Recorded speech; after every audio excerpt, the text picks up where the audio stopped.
આજે આપણે ખ્રિસ્તી ધર્મશાસ્ત્રના એક ખૂબ જ ઊંડા અને કેન્દ્રીય ખ્યાલ પર વાત કરવાના છીએ. ખ્રિસ્તના લોહીનું મહત્વ શું છે?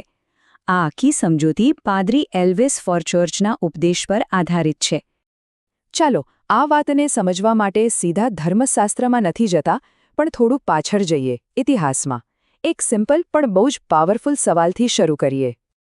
એ જમાનામાં જ્યારે કોઈ સૌથી મોટામાં મોટો કરાર થતો, ત્યારે એ સ્ટેમ્પ પેપર પર નહોતો લખાતો, એ લોહીથી થતો હતો.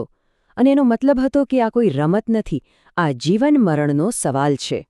તો આ આખી વાતને આપણે 4 મુખ્ય ભાગમાં વહેંચીને સમજીશું. ચાલો, તો સૌથી પહેલા મૂળભૂત વાત પર આવીએ. બાઇબલમાં વાચા કે કરારનો અર્થ શું થાય છે? જુઓ, બાઇબલમાં મુખ્યત્વે 2 કરારની વાત આવે છે. એક છે જૂની વાચા, જે મૂસાના સમયની છે. એમાં પરમેશ્વરના વચનો પર મહોર મારવા માટે પ્રાણીઓના લોહીનો ઉપયોગ થતો હતો. અને પછી આવે છે નવી વાચા, જે ઈસુએ પોતાના લોહીથી સ્થાપિત કરી. અને આ એક ક્ષણ છે જ્યાં ઈસુ પોતે કહે છે, એ જાહેર કરે છે કે એમનું મૃત્યુ જ્યાં નવા કરારની પાકી ગેરંટી, એની મહોર બનશે. સારું, તો આ જે નવી રક્તવાચા છે, એનાથી થાય છે શું? એનો પહેલો પોઈન્ટ 2 ભાગમાં છે: ક્ષમા અને શુદ્ધિ. આની પાછળનું તર્ક એકદમ સીધું છે. આ કરાર મુજબ લોહી વહેવડાવવું એટલે કે મૃત્યુ એ પાપોની માફી માટે ચૂકવવી પડતી અંતિમ અને જરૂરી કિંમત છે. એના વગર માફી શક્ય નથી. પણ વાત ખાલી માફી પૂરતી નથી. આ લોહી એક પ્રકારની આધ્યાત્મિક સફાઈ એટલે કે શુદ્ધિ પણ આપે છે. અને આનું અંતિમ પરિણામ શું? એ કે વ્યક્તિ પર કોઈ દોષ રહેતો નથી, કોઈ આરોપ ટકી શકતો નથી. એને સંપૂર્ણપણે નિર્દોષ ગણવામાં આવે છે. ચાલો, હવે આનાથી આગળ વધીએ અને જોઈએ કે આ વિચાર કેવી રીતે વિકસે છે. હવે વાત આવે છે છુટકારાની, એટલે કે મુક્ત થવાની. તો છુટકારો શેમાંથી?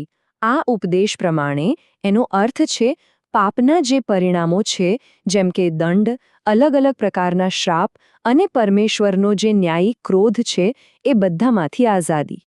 અને આ વાત છુટકારાના એક બીજા પાસાને બહુ સરસ રીતે સમજાવે છે: ખરીદી લેવાનો વિચાર. જાણે કે કોઈ ગુલામીમાંથી કિંમત ચૂકવીને છોડાવવામાં આવ્યા હોય અને હવે ઈશ્વરના પોતાના બની ગયા હોય. અને આ બધું આપણને છેલ્લા પરિણામો તરફ લઈ જાય છે: પરમેશ્વર સાથે ફરીથી સંબંધ જોડાવો અને આધ્યાત્મિક વિરોધ પર જીત મેળવવી. અહીંયા સ્થિતિ એવી વર્ણવવામાં આવી છે કે એક તરફ છે સંપૂર્ણ પવિત્ર પરમેશ્વર અને બીજી તરફ છે પાપી મનુષ્ય. અને આ બંને વચ્ચે દુશ્મની જેવી એક ઊંડી ખાઈ છે, એક મોટું અંતર છે.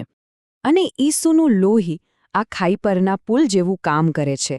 એ પરમેશ્વર સાથે મેલ એટલે કે સમાધાન અને શાંતિ સ્થાપે છે. મજાની વાત એ છે કે આ સમાધાન ફક્ત પરમેશ્વર અને માણસ વચ્ચે નથી, પણ લોકો વચ્ચે પણ છે. એ પહેલાં જે જૂથો અલગ હતા, આ બાઇબલના સંદર્ભમાં યહૂદીઓ અને બિન યહૂદીઓ, એ બંનેને પરમેશ્વર સુધી પહોંચવાના એક જ રસ્તા પર લાવીને એક કરે છે. અને છેલ્લે આ લોહી જય એટલે કે વિજય અપાવે છે. કોના પર? શૈતાન પર, જેને સતત આરોપ લગાવનાર તરીકે બતાવવામાં આવ્યો છે. તો ટૂંકમાં કહીએ તો આખી વાતનો સાર એ છે કે આ એક જ મહાન કાર્ય, એ જ ક્ષમા, શુદ્ધિ, સ્વતંત્રતા, શાંતિ અને વિજય, આ બધાનો સ્રોત બને છે. આપણે શરૂઆત કરી હતી એ વિચારથી કે કાગળ અને શાહી વગર કોઈ વચન કેવી રીતે પાકું થતું. અને આપણે અહીં આવીને ઊભા છીએ. આ સમજૂતી બતાવે છે કે ખ્રિસ્તનું લોહી એ અંતિમ, ક્યારેય ન તૂટે એવી ગેરંટી છે. અને આ સાથે એક સવાલ રહી જાય છે જેના પર આપણે સૌ વિચારી શકીએ.